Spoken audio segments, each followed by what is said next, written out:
Hello everybody, good afternoon, good morning and good evening. My name is Vishwadeep और आपका स्वागत करता हूं Unacademy computer science YouTube channel पे।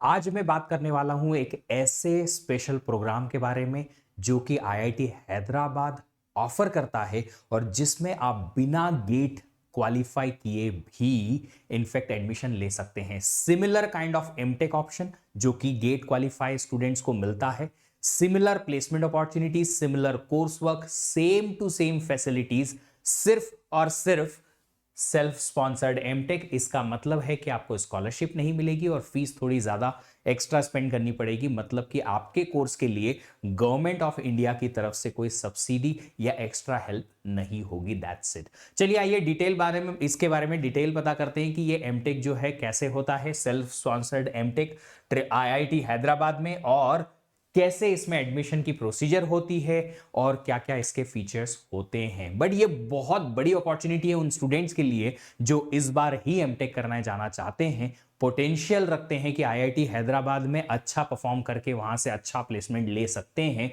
बट वो एक साल ड्रॉप नहीं लेना चाहते हैं उनके लिए। चलिए, तो सबसे पहले मैं बता दूं कि जो कंप्यूटर साइंस से डायरेक्टली लिंक्ड हैं उनमें 3 एमटेक ऑप्शंस अवेलेबल हैं। MTech AI, MTech in CSE computer science and engineering, MTech in network and information security. तो अगर आप इनमें से किसी एक में एमटेक करना चाहते हैं, सेल्फ स्पॉन्सर्ड ऑप्शन अवेलेबल है। इनके अलावा आपको आईआईटी हैदराबाद की वेबसाइट पे और भी इंटरडिसिप्लिन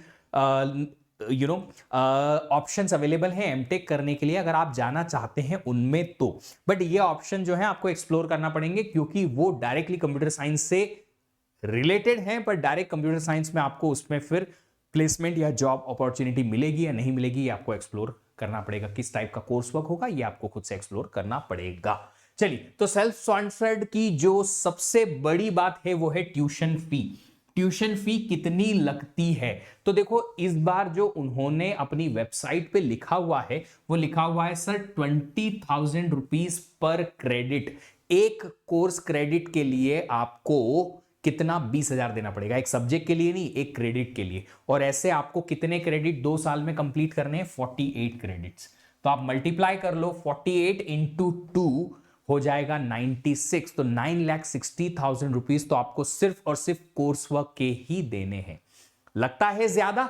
जी हां, बट एक बात ये समझने लायक है कि आप अगर कंपेयर करें आईआईटीज के एमटेक को एमबीएस के साथ आईआईएम्स के, तो आप सुनेंगे या समझेंगे इस बात को कि आईआईएम्स में एमबीए करना चाहे आपको सबसे टॉप मोस्ट आईआईएम मिले, बैंगलोर, कोलकाता, अहमदाबाद, कोई भी, उसमें एक बार का एमबीए करने में 20 से 25 लाख रुपए लगते हैं।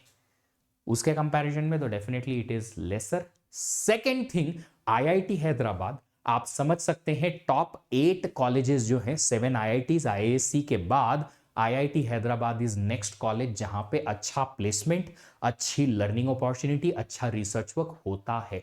क्यों? सबसे बड़ा रीजन है इसकी लोकेशन। एक तो बहुत बहुत बड़ी मेट्रोपॉलिटन सिटी हैदराबाद में ये है, ऊपर से फिर चॉइस, फर्स्ट चॉइस भी बन जाती है स्टूडेंट्स के लिए कि नहीं यार, बड़ी सिटी में है तो कहीं ना कहीं अच्छा होगा। और उसी की वजह से पिछले कुछ सालों में आईआईटी हैदराबाद ने बाकमाल परफॉर्मेंस दिया है in terms of placement and the research work also.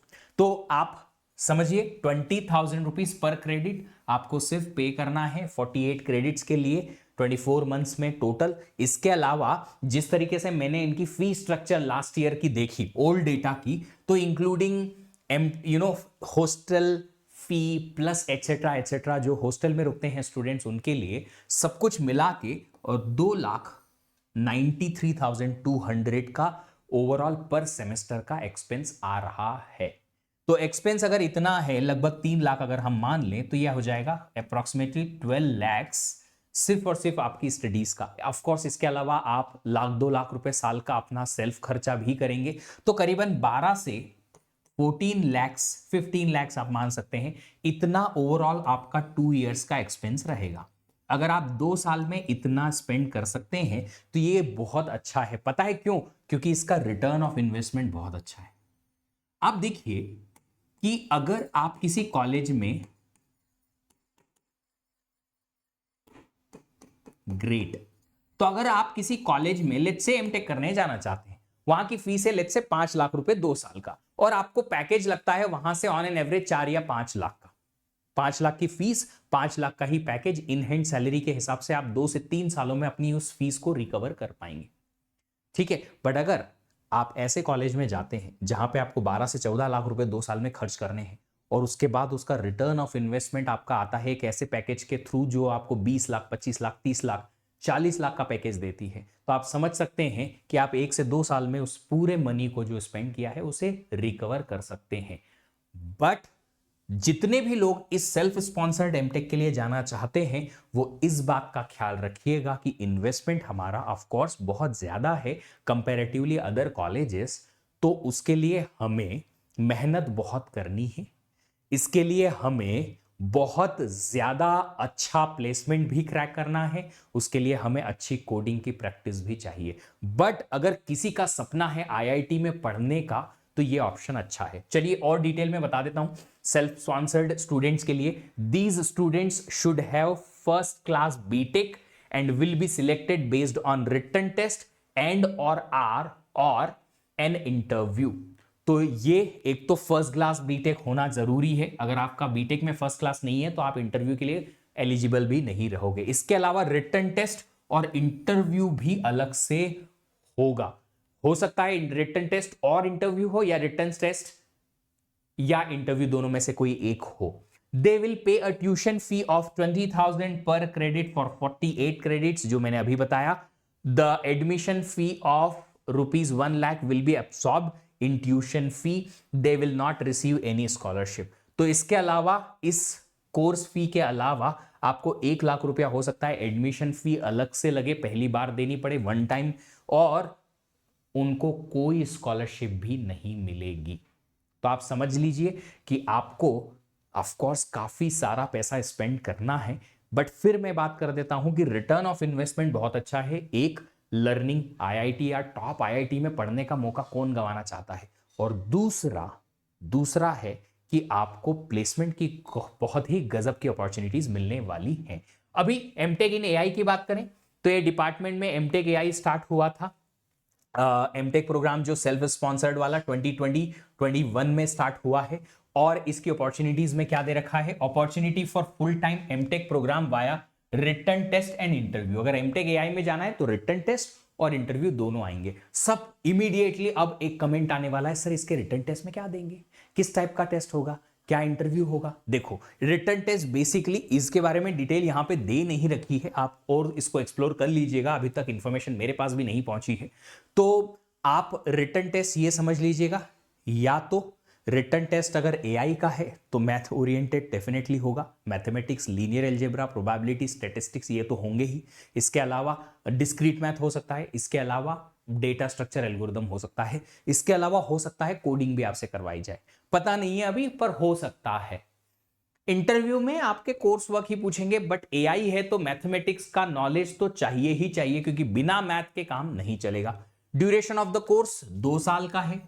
इसके अलावा आप ये देखिएगा, no difference in curriculum and degree to be awarded between MHRD funded and self sponsored MTech candidates. MHRD funded का मतलब पता है, आप जो फीस देते हैं ना 20,000 30,000 पर सेमेस्टर, या 40-50,000 पर सेमेस्टर, हार्डली 1 लाख रुपए पर सेमेस्टर जो होती है एनआईटीज, आईआईटीज एक्सेट्रा की, उसमें जो मिनिस्ट्री ऑफ ह्यूमन रिसोर्स है इंडिया के जो मिनिस्ट्री ऑफ ह्यूमन रिसोर्स है ना, वो डिपार्टमेंट के थ्रू काफी फंडिंग होती है आईआईटीज और सारे गवर्नमेंट कॉलेजेस जो कि टॉप कॉलेजेस हैं उनको।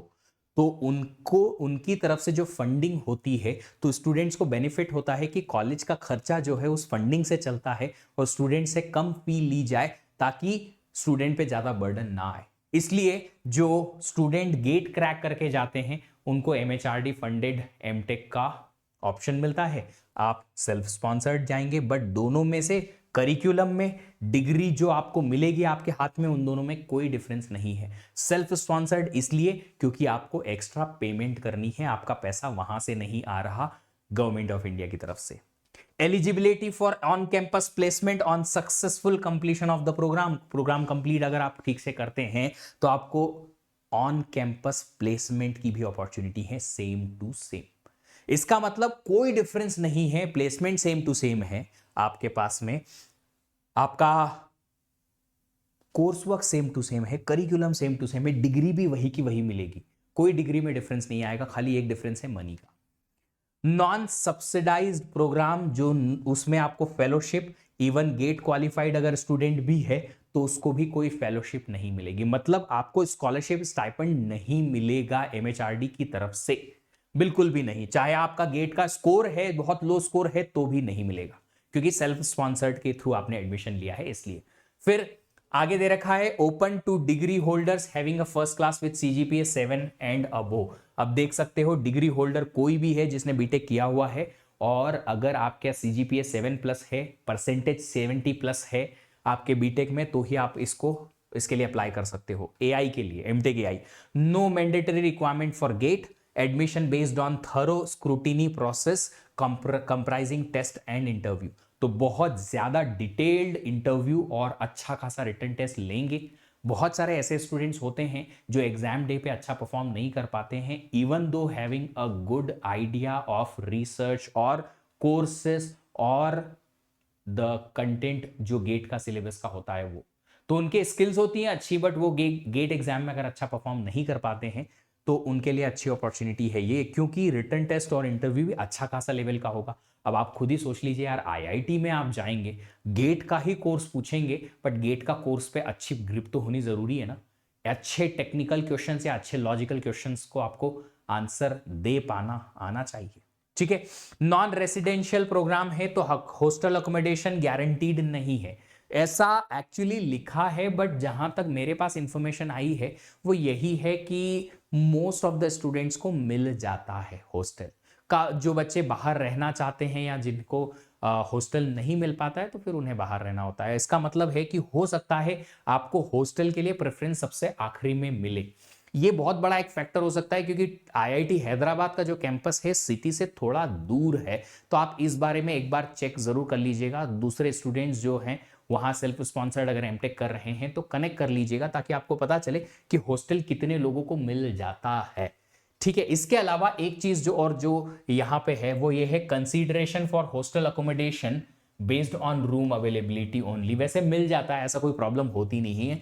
Conversion to MTech TA, MTech RA और वाइसा वर्सा नॉट पॉसिबल।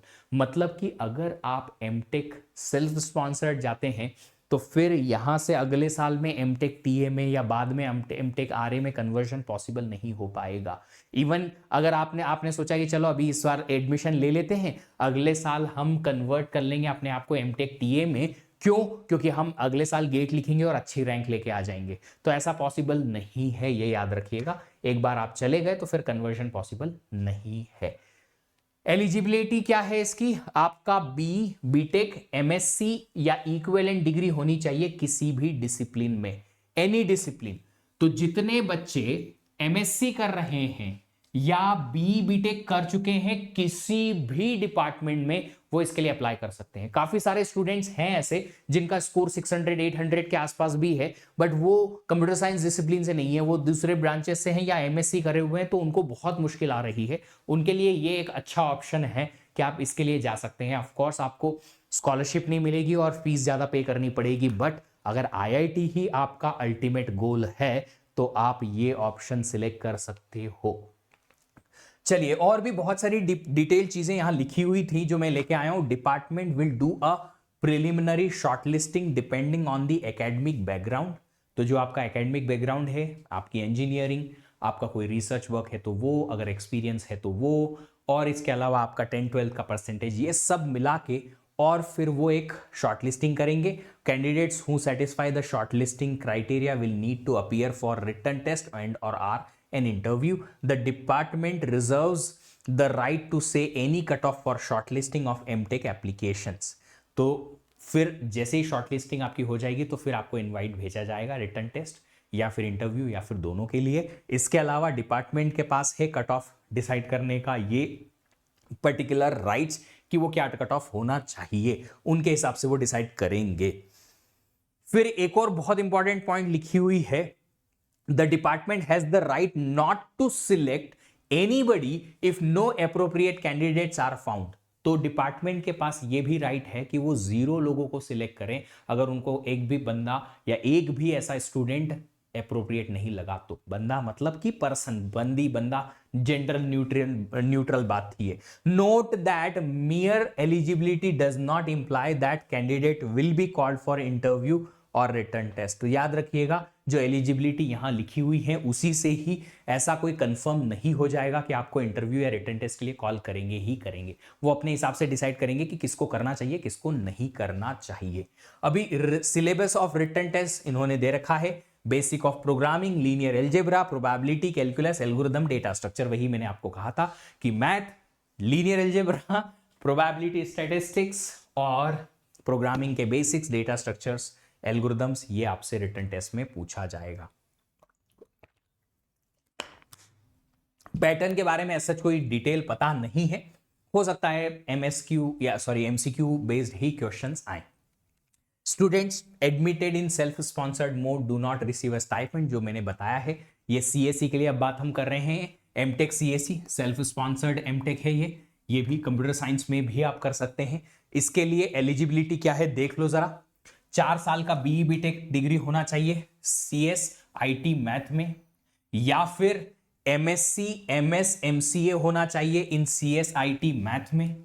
अब देखो कंप्यूटर साइंस में एमटेक जो है उसमें सारी ब्रांचेस को अलाउ नहीं कर रहे, देख सकते हो आप, सारी ब्रांचेस को अलाउ नहीं कर रहे।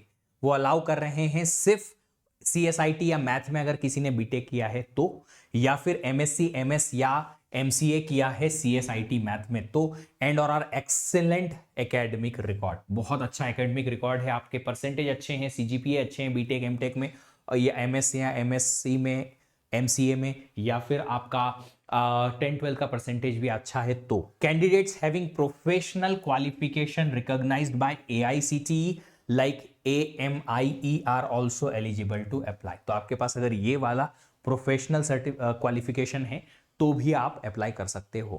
Candidates with a valid GATE score in CS and a 4-year BE BTech degree in any engineering discipline or an MSc MS MCA degree in CSIT math are also eligible to apply। मतलब कि अगर आपने computer science में BTech नहीं किया but computer science में GATE qualify कर लिया, इसका मतलब क्या लिखा है, candidates with a valid GATE score in CS and BE BTech in any engineering discipline. तो जितने लोगों ने सिविल, मैकेनिकल, इलेक्ट्रिकल, इलेक्ट्रॉनिक्स से बीटेक किया हुआ है उसके बाद गेट सीएस लिखा है वो भी अप्लाई कर सकते हैं। इनफैक्ट यहां लिखा हुआ है कि अगर आपके पास एमएससी एमएस एमसीए डिग्री है सीएसआईटी मैथ में और उसके अलावा वैलिड गेट स्कोर है तो भी आप अप्लाई कर सकते हो। याद रखिएगा वैलिड गेट स्कोर खाली ये बताने के लिए कि आपका क्या है, आपके पास ठीक ठाक नॉलेज है। मैंने अपने एक सेशन में कहा था, हमारे डायरेक्टर जो है हमारी टीम के अंकित गोयल सर जो इलेक्ट्रिकल डिपार्टमेंट के हैं, 2 बार AIR 1 रह चुके हैं, उनका बहुत ही अच्छा एक सेमिनार मैंने अटेंड किया था उनके बातचीत के थ्रू, मेरी और उनकी बातचीत के थ्रू एक बात उन्होंने बताई थी जो मैं भी अपने स्टूडेंट्स को कहता हूं कि देखो ऐसा है, ये गेट स्कोर जो है वो आपका सर्टिफिकेट है ये बताने के लिए कि आपको टेक्निकल नॉलेज है उस पर्टिकुलर ब्रांच का। गेट क्वालिफाई करना आसान नहीं है, गेट क्वालिफाई करना आसान नहीं है। लोग कितनी भी बार अटेम्प्ट कर लेते हैं, क्वालिफाई नहीं हो पाते हैं। पता है क्यों? क्योंकि सही डायरेक्शन में सही प्रिपरेशन ही नहीं कर पाते। तो अगर किसी के पास वैलिड गेट स्कोर है कंप्यूटर साइंस में, चाहे वो कंप्यूटर साइंस का ना है, तो भी ये self sponsored MTech in CSC के लिए आप एलिजिबल रहोगे, आप अप्लाई कर सकते हो। ये शो करता है, सर्टिफिकेट है सॉरी, कि आपको टेक्निकल नॉलेज है। सिलेक्शन प्रोसीजर के बारे में कुछ इंपॉर्टेंट पॉइंट दे रखा है। Admissions will be based on written test and on our interviews for shortlisted candidates. Valid GATE scores are highly recommended but not mandatory for these categories. इस category के लिए हाईली रिकमेंडेड है but मैंडेटरी नहीं है। The written test and interviews for these categories will be the test will test the candidates on standard topics in an undergraduate computer science syllabus। मतलब जो gate का सिलेबस है उसी के बेसिस पे आपका जो है वो रिटन टेस्ट और इंटरव्यू पूछा जाएगा। prior research exposure and or industry experience are also considered while selecting candidates in these modes. अब इस मोड में अगर आपके पास कोई प्रायर आपका एक्सपीरियंस है, वर्क एक्स है, या फिर आपके पास में कोई भी रिसर्च एक्सपोजर है, तो आप इसके लिए अप्लाई कर सकते हैं. इसके लिए आपका सिलेक्शन जो है वो ज्यादा अच्छा माना जाएगा. क्यों? क्योंकि इन्होंने क्लियर कट लिखा हुआ है कि इसको भी हम ध्यान रखेंगे, जिसका ज्यादा अच्छा एक्सपोजर होगा इंडस्ट्री में या रिसर्च में, उसे कंसीडर किया जाएगा.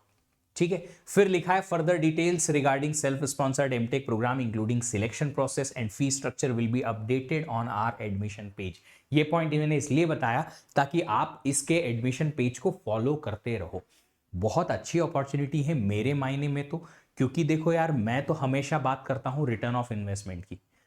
मुझसे अगर कोई बोलता है कि यार ये 1 घंटा का काम है, ये कर देगा क्या, मैं मना कर देता हूं. इनफैक्ट अगर उसमें कुछ कमाने का भी, कुछ पैसा कमाने का भी ऑप्शन होता है तो मैं मना कर देता हूं. अगर मुझे ऐसा लगता है कि इस 1 घंटे को काम करने से बेहतर मैं कुछ और काम कर लूं तो रिटर्न ऑफ इन्वेस्टमेंट आपका जहां से आता है वो आप काम करते हैं, वही आपको सबसे इंपॉर्टेंट होता है. तो मेरे लिए अपनी लाइफ में ये बड़ा मोटिव रहा है कि मैं अपना टाइम वहां स्पेंड करूं जहां मुझे लगता है वहां से रिटर्न ऑफ इन्वेस्टमेंट अच्छा आएगा. चाहे वो स्टूडेंट से बात करने में हो, या वीडियोस बनाने में हो, चाहे पढ़ाने में हो, या फिर जो भी मैं पर्सनली अपने काम को लेकर करता रहता हूं उनमें हो. बट अगर ऐसा कोई काम है जिससे रिटर्न ऑफ इन्वेस्टमेंट नहीं आता है तो मैं मना कर देता हूं कि ये मेरा काम नहीं है, ये मैं नहीं कर पाऊंगा. इनफैक्ट अगर मैं कर भी सकता हूं तो भी नहीं करूंगा. सिंपल सी बात है. क्यों? क्योंकि उससे रिटर्न ऑफ इन्वेस्टमेंट उतना अच्छा नहीं मिलता है मुझे. तो यहां से रिटर्न ऑफ इन्वेस्टमेंट अच्छा है, इसीलिए मैं इसके बारे में बहुत ज्यादा श्योर हूं कि आपको एक्चुअली इसको एक्सप्लोर करना चाहिए. Network and information security MTech कर सकते हो आप. इसके लिए एलिजिबिलिटी क्या है? देखो, बीई बीटेक होना चाहिए, EC, statistics, CS, IT, math, या फिर आपका एमएससी, एमएस, एमसीए होना चाहिए in EC, statistics, CS, IT, math with an excellent academic record. तो अगर कोई ईसी का बंदा है तो भी इसमें आ जाएगा. कोई अगर student statistics, math, CS, IT का है तो भी आ सकता है इसमें.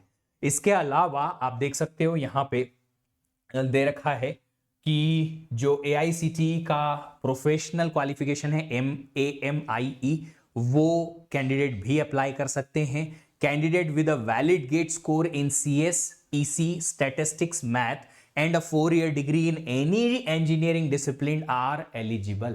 तो फिर यही सेम चीज जो सीएस में थी यहां भी लिखी हुई है कि अगर आपके पास में इन 4-5 के अलावा बीटेक का डिग्री है तो आपके पास एक वैलिड गेट स्कोर होगा, तो आप नेटवर्क एंड इंफॉर्मेशन सिक्योरिटी में एमटेक कर सकते हैं. तो आप क्या करेंगे? आपके पास एक तो सीएस में वैलिड गेट स्कोर होना चाहिए, या इसी इलेक्ट्रिक स्टैटिस्टिक्स, मैथ, इन 4 में से किसी का भी एक वैलिड गेट स्कोर अगर है, और आपके पास बीई बीटेक है, 4 साल का डिग्री किसी भी ब्रांच का, तो आप अप्लाई कर सकते हो इस self sponsored network and security MTech के लिए. सेम चीज जो यहां लिखी हुई है कंप्यूटर साइंस के लिए वही यहां पे भी है. Admission will be based on an entrance exam and और अब ये ऐसा लिखा इसलिए है क्योंकि कुछ बच्चों को वो एंट्रेंस एग्जाम के बाद में ही टाटा बाय बाय कर सकते हैं, कुछ का हो सकता है सेकंड स्क्रीनिंग ले, कुछ को एक स्क्रीनिंग में ही वो सिलेक्ट कर सकते हैं based on their academic records etcetera etcetera. तो इसलिए इन्होंने एंड और लिखा हुआ है. हो सकता है दोनों के दोनों ही वो लें, क्योंकि ज्यादा स्टूडेंट्स अगर अप्लाई कर रहे हैं तो शॉर्ट लिस्टिंग के लिए उन्हें करना होगा. Interviews for shortlisted candidates, valid GATE scores are highly recommended but not mandatory. मतलब कि वैलिड गेट स्कोर से कोई फायदा नहीं होगा कि किसी का अगर गेट स्कोर ज्यादा है तो उसका सिलेक्शन पहले हो जाएगा, ऐसा कंपलसरी नहीं है. उन्होंने सिर्फ हाईली रिकमेंडेड कहा है. हो सकता है कि किसी स्टूडेंट का स्कोर लो है बट दूसरे उसके एकेडमिक्स जो है वो बहुत स्ट्रांग है, तो उसको भी प्रेफरेबल किया जा सकता है, उसको भी प्रेफर किया जा सकता है आपके ऊपर. तो ध्यान रखिएगा, सिर्फ गेट स्कोर से काम नहीं चलेगा. रिटन टेस्ट और interviews for these categories will test the candidates on standard topics in undergraduate computer science syllabus. याद रखिएगा, CS का ही सिलेबस का इंटरव्यू जो है लिया जाएगा. Prior research exposure and or our industry experiences are considered while selecting candidates in these modes also. Same to same जो यहाँ वहां लिखा था कि अगर आपके पास रिसर्च एक्सपोजर है या इंडस्ट्री एक्सपीरियंस है तो उसे भी कंसीडर किया जाएगा किसी भी स्टूडेंट को सिलेक्ट करने के लिए। तो चलिए, ये 3 एमटेक ऑप्शंस आपके पास हैं, आप जा सकते हैं इनके लिए डायरेक्टली। अगर आपको ऐसा लगता है कि नहीं, हमें इतनी फीस पे नहीं करनी just because we are not sure enough कि हम वहां से अच्छा पैकेज निकाल पाएंगे, या हम श्योर नहीं है कि हमारा इतना अच्छा कोई प्लेसमेंट वहां से लग जाएगा, और बड़ा रिस्क है कि हम वहां पे कोप अप कर पाएंगे या नहीं कर पाएंगे, हमें अपने आप पे कॉन्फिडेंस नहीं है, तो फिर आप अगर चाहते हैं गेट की वापस से प्रिपरेशन करना इस बार आप फिर से, तो फिर आप जल्दी से अपनी प्रिपरेशन अभी के अभी स्टार्ट कर सकते हैं। आपके पास अभी अनअकैडमी प्लस आइकॉनिक सब्सक्रिप्शन के लिए ऑफर है कि आप 25% का ऑफ ले सकते हैं। इसके अलावा एक्स्ट्रा मंथ का सब्सक्रिप्शन ले सकते हैं। इसके अलावा 31 मार्च से जो प्राइस हाइक होने वाला है उसको बीट कर सकते हैं। तो अल्टीमेटली आपको पास बहुत बड़ा अमाउंट सेव करने का ऑप्शन है, बट ये ऑप्शन 31 मार्च या उसके पहले पहले तक ही है। जल्दी से आप सब्सक्रिप्शन लीजिए, कोड लगाएंगे आप VDEEP10, ताकि आपको मैं पर्सनली गाइड कर पाऊं और आपकी प्रिपरेशन में मैं आपको आपके सही रास्ते पर रख पाऊं ऑल द टाइम। सब्सक्रिप्शन के लिए कोड याद रखिएगा VDEEP10। आप अगर सब्सक्रिप्शन लेंगे तो आप जल्दी से ले लीजिए, क्योंकि आपको 31 मार्च तक ही ये ऑफर अवेलेबल है। एक चीज जो सबसे इंपॉर्टेंट है वो ये है कि हर कोई स्टूडेंट हमेशा ये नहीं जान पाता है कि मेरे लिए क्या सही है क्या नहीं, और जब तक वो जानने की कोशिश करता है, अगर टाइम लेट हो जाता है तो उस स्टूडेंट को बाद में बहुत बुरा लगता है। मैं बिल्कुल नहीं चाहता कि आप कहीं ऐसी सिचुएशन में फंसे रह जाएं जहां आप डिसीजन नहीं ले पाएं और उसके बाद में फिर लेटर ऑन आपको रियलाइज हो कि यहां पे अगर हम ऐसा कर लिए होते तो ज्यादा अच्छा होता। वो रिग्रेट वाला ऑप्शन मुझे भी आपके लिए पसंद नहीं आता है। तो अगर आपका डिसीजन है कि आपको गेट प्रिपरेशन करनी है तो सही प्रिपरेशन करना ज्यादा जरूरी है, और उसके लिए आपका गाइडेड और स्ट्रक्चर्ड लर्निंग बहुत जरूरी है, जो हम आपको अनअकैडमी प्लेटफॉर्म के थ्रू दे सकते हैं। अगर आप चाहते हैं आपको वो structured learning along with these educators के क्लासेस, उनका पर्सनल गाइडेंस और उनका पर्सनल कनेक्शन चाहिए, जल्दी से सब्सक्रिप्शन लेके और स्टार्ट कर दीजिए अपनी जर्नी को। 31 मार्च से नई बैच स्टार्ट हो रही है गेट 24-25 के लिए, जिसमें सारे स्टार एजुकेटर्स की लाइव क्लासेस प्लस जितने भी आपके दूसरे एजुकेटर्स हैं जो अनअकैडमी प्लेटफॉर्म पे क्लास ले चुके हैं या ले रहे हैं, उन सब की लाइव रिकॉर्डेड सारी क्लासेस आपको मिलेंगी। अगर आप ऑफलाइन पढ़ना चाहते हैं तो ऑफलाइन भी पढ़ सकते हैं। दिल्ली में आपको ब्रांच है और वो आपको डेफिनेटली एक्सेस करने को मिल जाएंगी वहाँ की सारी क्लासेस। जिस तरीके से आप पढ़ना चाहें बस पढ़िए। बस एक चीज़ है कि आप अपनी प्रिपरेशन जिस चीज़ की भी आप करना चाहते हैं उसके लिए हमेशा डेडिकेटेड और डिसिप्लिन्ड रहेंगे। उम्मीद करता हूँ वीडियो अच्छा लगा।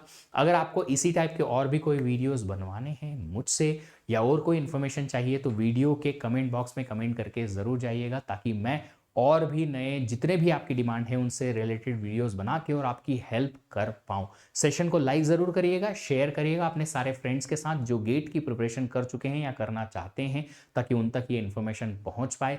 चैनल को सब्सक्राइब करके नोटिफिकेशन ऑन करके रख लेना, ताकि आपको कोई भी ऐसा वीडियो यहाँ से मिस करने को ना हो। Thank you so much for joining and listening this video. See you in the next session. Till then, have a great day. Happy learning.